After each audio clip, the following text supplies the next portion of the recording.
Hello friends, this is Mamit Kumar Jain. Welcome to target for IQ. देखिए, आज मैं आपके सामने जो टॉपिक लेके आ रहा हूँ ये ट्रांसफर ऑफ प्रॉपर्टी एक्ट 1882 के सेक्शन 35 से है। और सेक्शन 35 कहता है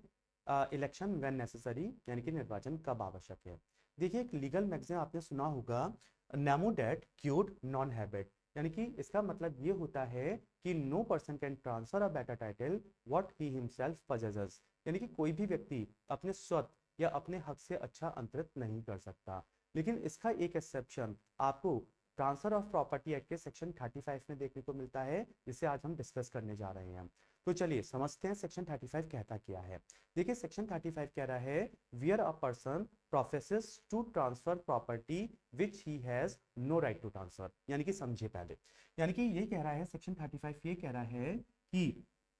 जहां पर कोई व्यक्ति, और मैं उस व्यक्ति के नाम को लेकर चलता हूं ए, यानी कि कोई भी व्यक्ति, और वो किसी ऐसी प्रॉपर्टी को ट्रांसफर करने की प्रवंजना करता है जो प्रॉपर्टी उसकी अपनी नहीं है बल्कि वो किसी और व्यक्ति की है, यानी कि where a person professes to transfer property which he has no right to transfer, यानी कि एक व्यक्ति कोई ऐसी प्रॉपर्टी को ट्रांसफर करने की बात कर रहा है जो प्रॉपर्टी उसकी अपनी है ही नहीं। यानी कि यहां पर मैं दिखा देता हूं, ये एक प्रॉपर्टी है और ये प्रॉपर्टी किसकी है, वो सी की है। लेकिन ए उस प्रॉपर्टी को ट्रांसफर करने की कोशिश कर रहा है। लेकिन जैसा मैंने आपको बताया था कि हमारा ये लीगल मैक्सिम है, नेमो डेट क्यूड नॉन हैबिट, यानी कि a person can not give what they do not have, यानी कि कोई भी व्यक्ति जिसके पास जो है नहीं वो अंतरित नहीं कर सकता। लेकिन सेक्शन 35 इसी का एक एक्सेप्शन कह रहा है कि यानी कि कोई प्रॉपर्टी जो भले ही एक ही नहीं भी है लेकिन ये इसे ट्रांसफर करके दिखाने वाला है उसे, और इसी के रिगार्डिंग हम पढ़ रहे हैं सेक्शन 35। तो ये कह रहा है कि where a person professes to transfer property which he has no right to transfer and as part of the same transaction confers any benefit on the owner of the property, और उसी व्यवहार के भाग स्वरूप ए जो उस संपत्ति को जो उसकी अपनी नहीं है उसे ट्रांसफर करने की कोशिश कर रहा है, उसी व्यवहार में ए उस प्रॉपर्टी के ओनर सी को कोई फायदा प्रदान कर रहा है। अब सपोज ऐसा होता कि ए सी की इस प्रॉपर्टी को ए सी की इस प्रॉपर्टी को गिफ्ट करना चाहता है बी को, और उसके लिए वो एक गिफ्ट डीड बनाता है गिफ्ट डीड बनाता है। लेकिन मसला यहाँ पर ये आ रहा है कि ए चाहता तो है कि सी की प्रॉपर्टी बी को ट्रांसफर कर दी जाए, लेकिन चूंकि वो प्रॉपर्टी ए की तो नहीं है, वो प्रॉपर्टी सी की है। तो यहाँ पर अब ए चूंकि चाहता है कि सी की वो प्रॉपर्टी बी को गिफ्ट कर दी जाए, ए चाहता है वो प्रॉपर्टी बी को गिफ्ट करना। तो पहली बात ये है कि जहां पर एक व्यक्ति ए ये चाहता है कि वो कोई ऐसी प्रॉपर्टी ट्रांसफर करे जो उसकी खुद की अपनी नहीं है, तो भाई अब आपको उसी ट्रांजेक्शन में कोई ना कोई बेनिफिट इस प्रॉपर्टी के ओनर को तो देना पड़ेगा या नहीं देना पड़ेगा। कोई ना कोई बेनिफिट तो आप उसको कन्फर्म करोगे या नहीं करोगे। तो आप उस प्रॉपर्टी के ओनर को कोई बेनिफिट कन्फर कीजिए, प्रदत्त कीजिए। अब सपोज ऐसा हो कि इस प्रॉपर्टी की जो वैल्यूशन है वो मान लेते हैं 800 रुपीज है। कितनी है, 800 रुपीज। और ये चाहता है कि ये प्रॉपर्टी बी को गिफ्ट कर दी जाए। तो ठीक है, आप यदि ऐसा चाहते हैं तो आप उसी ट्रांजेक्शन में उस प्रॉपर्टी के ओनर यानी कि सी को एक एक कोई ना कोई बेनिफिट कन्फर कीजिए, और ए उस ट्रांजेक्शन में सी को 1,000 रुपए देने की बात करता है। कितना, 1,000 रुपए की देने की बात करता है। तो यहां पर आगे यदि आप डायरेक्ट को देखेंगे तो वहां पर लिखा हुआ है सच ओनर, ओनर कौन है इस प्रॉपर्टी का, सी है। Such owner must elect either to confirm such transfer और टू डिसेंट फ्रॉम इट। तो क्या यहाँ पर जो सी है, जो संपत्ति का स्वामी है, उसको क्या ये चुनाव करना पड़ेगा, ये निर्वाचन करना पड़ेगा कि या तो वो ऐसा करे कि इस बेनिफिट को एडमिट कर ले, इस बेनिफिट को कंफर्म कर ले, और कंफर्म यदि वो ये बेनिफिट एडमिट कर लेता है तो इसका मतलब ये होगा कि सी भी इस बात के लिए तैयार हो चुका है, उसने अपनी कंसेंट दे दी है कि ठीक है, मैं ये प्रॉपर्टी तुम बी को गिफ्ट कर दो और इसके बदले में मैं ये बेनिफिट लेने को तैयार हूं, यानी कि तुम 1,000 रुपए मुझे दे दो। या फिर वो उससे डिसेंट भी हो सकता है, वो उसे अस्वीकार भी कर सकता है, यानी कि सी जो ओनर है प्रॉपर्टी का वो इसे ये कह सकता है कि देखो भाई, मुझे कोई इंटरेस्ट नहीं है और ये प्रॉपर्टी मैं खुद ही रिटेन करूंगा, और मुझे तुम्हारा ये बेनिफिट, मतलब मुझे ये प्रॉपर्टी आगे ट्रांसफर ही नहीं करवानी। तो ऐसे में यहां पर क्या सी के पास दो ऑप्शन है या नहीं है, यानी कि जब हम इलेक्शन की बात करते हैं, जब हम निर्वाचन की बात करते हैं तो इसका मतलब ये है कि आपके पास कम से कम 2 ऑप्शन होंगे। तो एक ऑप्शन तो सी के पास ये था कि वो ए जो उसको बेनिफिट दे रहा था, सी उस बेनिफिट को रिसीव कर ले, एडमिट कर ले और ये प्रॉपर्टी आगे बी को ट्रांसफर हो जाने दे, या फिर वो ए के इस ऑफर से डिसेंट हो जाए और सी ये कह सकता है कि भाई मेरे पास जो प्रॉपर्टी है मैं उसे अपने पास बनाए रखूंगा, मुझे किसी को नहीं देना। तो यहां पर सी के पास दो दो चॉइसेस हैं, या तो बेनिफिट ले या फिर उससे डिसेंट हो जाए। तो यदि यदि ए जो सी है यदि वो इस बेनिफिट को एडमिट कर लेता है एडमिट कर लेता है, तो यहाँ पर कितने रुपए का बेनिफिट दे रहा था ए की साइड से 1000 रुपए, तो ये 1000 रुपए सी को मिल जाएंगे। लेकिन यदि जो लेटर कंडीशन है, जो बाद वाली पश्चातवर्ती दशा है, वो दशा है कि यदि ये डिसेंट हो जाता है, ये डिसेंट हो जाता है यानी कि उसे अस्वीकार कर देता है और वो कहता है कि मुझे तुम्हारा ये बेनिफिट नहीं चाहिए, तो यानी कि सी अपनी प्रॉपर्टी अपने पास ही रखना चाहता है। तो ये बताइए कि जो बेनिफिट हमने सी को दिया था 1000 रुपए का, क्या इस केस में लेटर कंडीशन में, बाद वाली कंडीशन में, क्या वो 1000 रुपए का जो प्रॉफिट था, जो 1000 रुपए का बेनिफिट था, वो क्या वापस ए को, और यदि ए की भी डेथ हो चुकी होगी इस बीच, तो क्या ए के जो हायर्स होंगे, लीगल हायर्स होंगे, क्या क्या ये बेनिफिट, क्योंकि सी अपनी प्रॉपर्टी खुद ही रिटेन करना चाह रहा है, वो इसे आगे ट्रांसफर करना नहीं चाहता है, वो ए के ऑफर को एडमिट नहीं कर रहा है, तो क्या ये 1000 रुपए जो हमने सी को दिया था बेनिफिट और वो उससे डिसेंट हो रहा है, तो क्या ये 1000 रुपए वापस ए को, और यदि ए की भी डेथ हो गई है तो क्या उसके उनके ए के लीगल हायर्स को क्या ऐसे रिवर्ट हो जाएगी कि मानो कि वो कभी भी हमने आपको प्रॉफिट या बेनिफिट दिया ही नहीं था। यस, तो यदि आप या तो ये बेनिफिट एडमिट कर लो और ये प्रॉपर्टी बी को दे दो, या यदि आप डिसेंट हो जाते हैं तो हमने जो आपको बेनिफिट दिया था 1000 रुपए का, वो 1000 रुपए ए को वापस, या ए की भी डेथ हो रखी है तो ए के लीगल हायर्स को ऐसे रिवर्ट हो जाएगा कि मानो कि वो प्रॉपर्टी कभी, वो बेनिफिट हमने आपको कभी दिया ही नहीं था। तो देखिए सीधी सीधी बात यहां पर लिखी हुई है सेक्शन 35 में, और यही बात आपको समझने की है। Where a person professes to transfer property which he has no right to transfer and as part of the same transaction confers any benefit on the owner of the property, such owner must elect either to confirm such transfer or to dissent from it. And in the latter case, बाद वाली पश्चातवर्ती दशा कौन सी है, यानी decent हो गया, यानी कि सी ने इसके ऑफर को एडमिट नहीं किया, and in the latter case he shall relinquish the benefit so conferred and the benefit so relinquished shall revert to the transferor to a or his representative as if it had not been disposed of। और ऐसे इस वाली condition में वो जो benefit हमने आपको दिया था वो ऐसे रिवर्ट हो जाएगा ए या ए के लीगल हायर्स को, रिप्रेजेंटेटिव्स को, मानो कि हमने कभी आपको वो बेनिफिट दिया ही नहीं था। तो जनरली यही डॉक्ट्राइन कहलाता है डॉक्ट्राइन ऑफ इलेक्शन, इसी को बोलते हैं निर्वाचन का सिद्धांत। लेकिन अब आप सोचिए इसमें प्रॉब्लम क्या आ रही है कि इसमें एक बात तो आप ये समझिए कि ए ऐसी प्रॉपर्टी को ट्रांसफर करने की कोशिश कर रहा है बी को जो उसकी अपनी प्रॉपर्टी है ही नहीं। तो भैया इस ट्रांजैक्शन में क्या ए को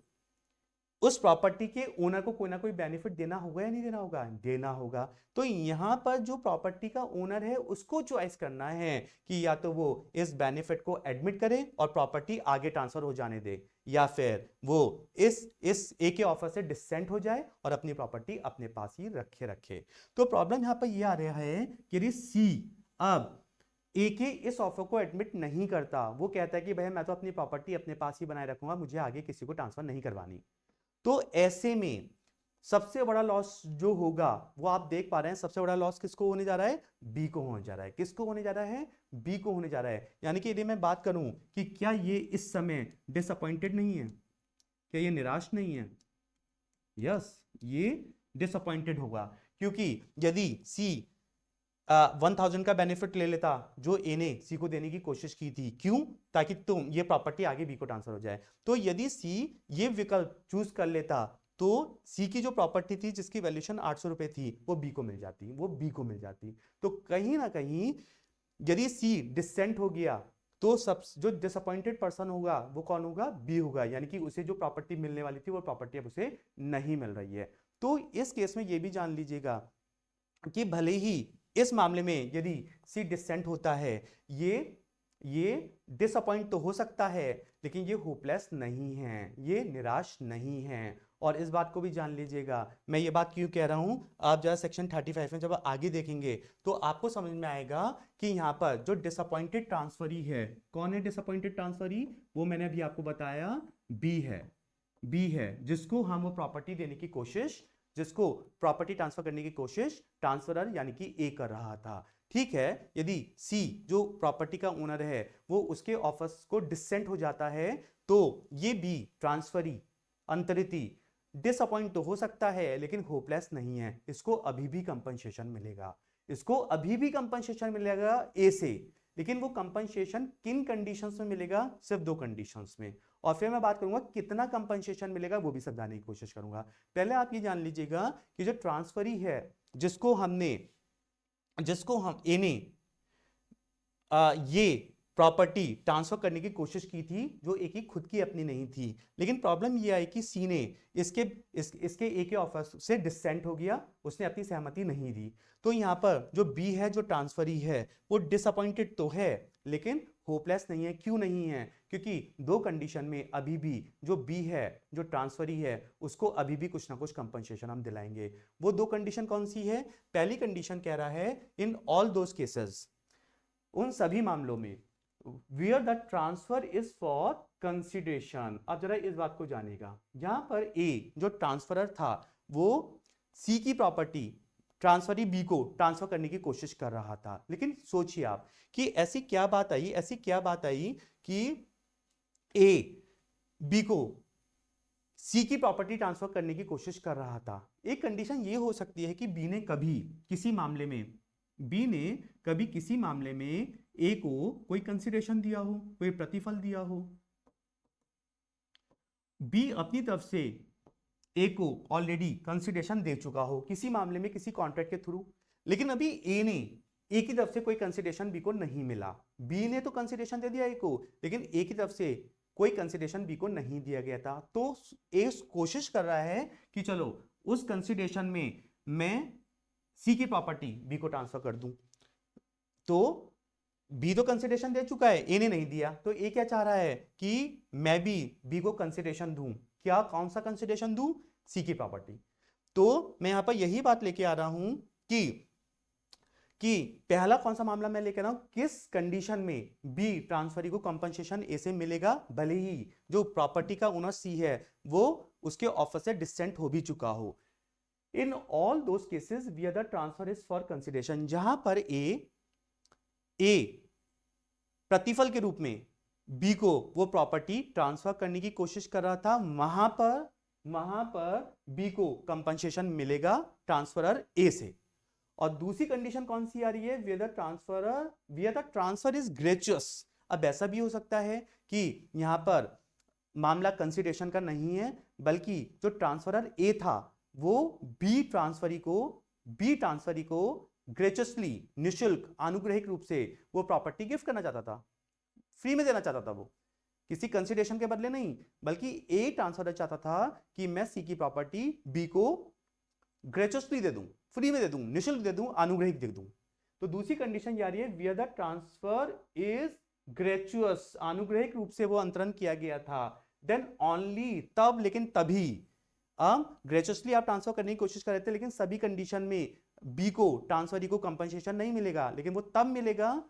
where the transfer is gratuitous, then only when transferor dies, A dies, यहां पर ट्रांसफरर कौन था, A था, where transferor dies or otherwise becomes incapable of making a fresh transfer before the election was made। यानी कि यदि A वो property transferee B को ट्रांसफर करने की कोशिश कर रहा था,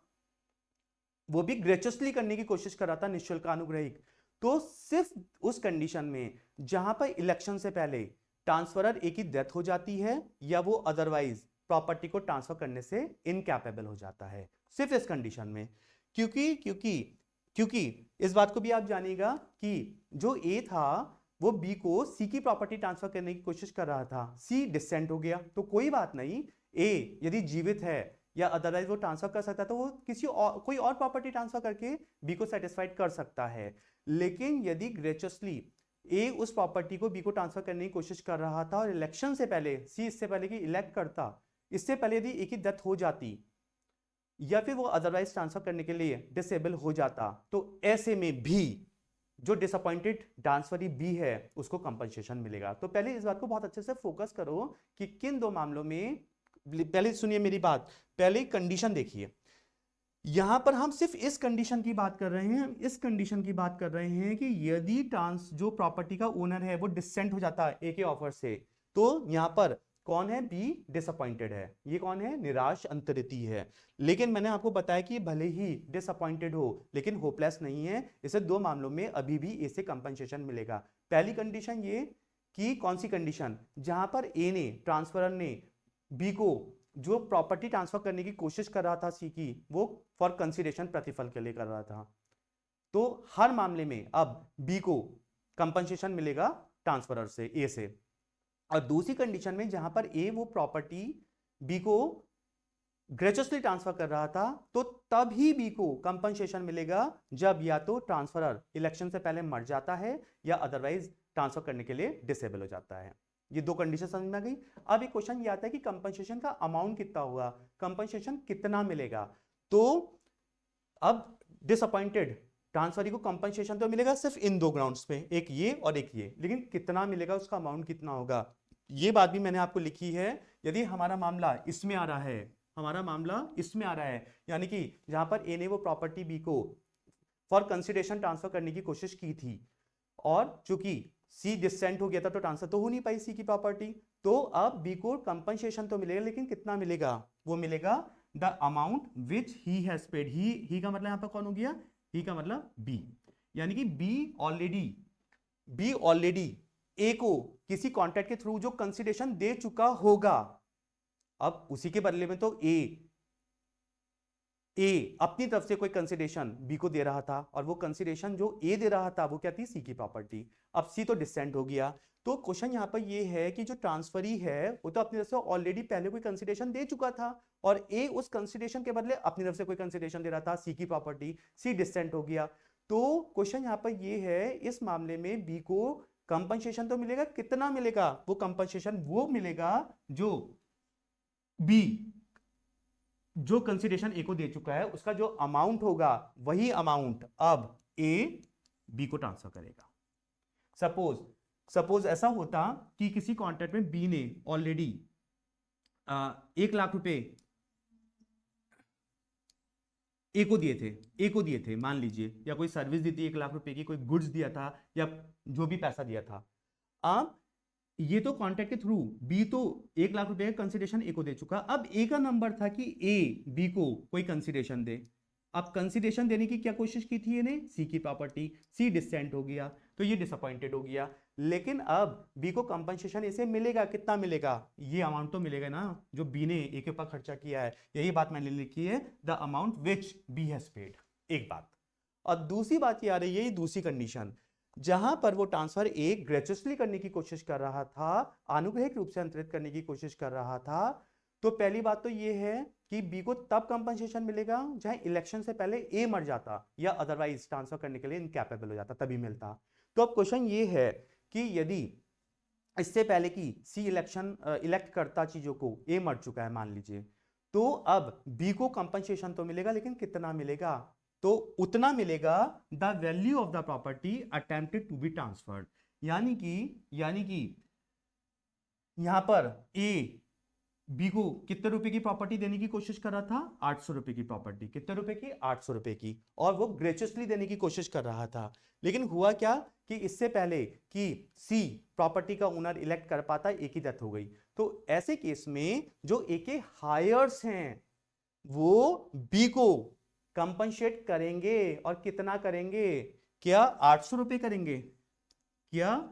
ये लिखा ना, the value of the property attempted to be transfer to be, यानी कि वो उस प्रॉपर्टी की वैल्यू, उस प्रॉपर्टी की कीमत जो ए ने बी को ट्रांसफर करने की कोशिश की थी, यानी कि सी की प्रॉपर्टी का वैल्यूएशन 800 रुपए था और एक चाहता था कि मैं 800 रुपए की प्रॉपर्टी बी को ट्रांसफर कर दूं, लेकिन इससे पहले कि सी इलेक्शन कर पाता, इलेक्ट कर पाता, इससे पहले ए की डेथ हो गई, तो यहां पर बी डिसअपॉइंटेड तो हो सकता है, होपलेस नहीं हो सकता। अब ए की हायर्स बी को उस प्रॉपर्टी की वैल्यूशन, वो प्रॉपर्टी जो ए ने ट्रांसफर करने की कोशिश की थी लेकिन इलेक्शन से पहले की डेथ हो गई, अदरवाइज ट्रांसफर करने के लिए इनकैपेबल हो गया है, तो ए की हायर्स उस प्रॉपर्टी की कीमत 800 रुपए बी को देंगे कंपनसेशन के तौर पे। और यही हमारा डॉट टेन कहलाता है, dot ten of election, section 35 of TPA, जो मेंस में बहुत ही इंपॉर्टेंट है। इसके कुछ जनरल रूल, कुछ एक्सेप्शन भी हैं, वो भी आप देख लीजिएगा, लेकिन जो मेन इसका जनरल रूल है ये मैंने आपको बता दिया है। और देखिए इस बात को भी आप जान लीजिएगा कि हमारा यूपी पे हम फोकस करते हुए यूपी पीसीजे प्रीलिम्स की मैं बात करूं तो already target for IQ platform पे हमारा ये बैच चल रहा है, और आप में से जो कोई भी इस बैच को ज्वाइन करना चाहते हैं तो इस वीडियो के डिस्क्रिप्शन पे लिखे हुए फोन नंबर पे आप कांटेक्ट करके हमारे इस बैच से जल्दी जुड़ सकते हैं। Thank you so much.